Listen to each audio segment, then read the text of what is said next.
You're welcome back to the channel. In this video, I'm going to walk you through an easy step-by-step guide on how to send money from Coinbase to Coinbase wallet. So watch the video to the very end so you don't make any mistake, and also hit the subscribe button because that actually helps me out.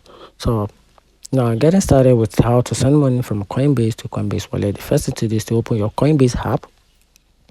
Then log into your Coinbase account using your account credentials.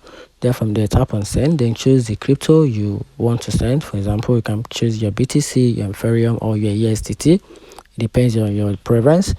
Then from there, tap on send at the bottom of the screen. Then from there, enter the amount, enter the Coinbase wallet address. Then open your Coinbase wallet app. Then tap the crypto you want to receive.